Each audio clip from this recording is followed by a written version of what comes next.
欢迎来到小小炊烟，我们今天来做空气炸锅蛋挞。这是空气炸锅3部曲的第2步，接下来我们还会做空气炸锅爆米花。点击订阅按钮并打开旁边的小铃铛，这样就不会错过啦。先来准备蛋挞液，鸡蛋2个，牛奶1杯，淡奶油1杯。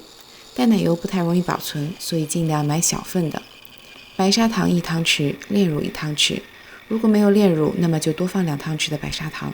虽然我们希望吃得健康，但是这里的糖还是不能省，因为糖才是做出最后搅拌的关键。下面就将这些材料搅拌均匀。下面再来准备蛋挞皮，今天我是从酥皮开始做，这是从超市买来的万能酥皮，做各种酥皮的甜点都可以从它开始，基本上所有的超市都可以买到。最复杂的办法就是从面粉开始做，在之前我做的苹果玫瑰酥那一期有详细的步骤。还有最简单的办法就是直接买蛋挞皮，不过只有少部分的超市有蛋挞皮，不太容易买到。将酥皮展开之后压平，拿一个跟蛋挞稀底差不多大小的杯子压出圆形，下面再将周围多余的部分撕掉。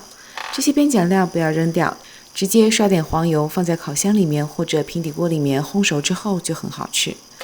接下来将酥皮均匀地压在蛋挞稀底里面，如果有多余的酥皮就压到稀底的反面，这样依次将所有的蛋挞皮压好。下面将第一步混合好的蛋挞液倒入蛋挞皮的里面，注意只要倒8分满，因为在烘焙过程中蛋挞液会膨胀，倒太满的话会溢出来。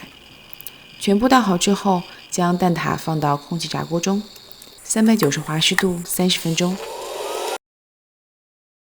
时间到了，我们的蛋挞做好了，金黄酥脆的蛋挞皮，嫩滑香软的蛋挞心，还有诱人的焦斑。听一下声音，是不是已经迫不及待的想要试一下了呢？如果今天的视频对你有帮助，就帮我点个赞吧。感谢大家收看，我们下期再见。喜欢我的视频就马上订阅吧，打开旁边的小铃铛，才不会错过精彩内容哦。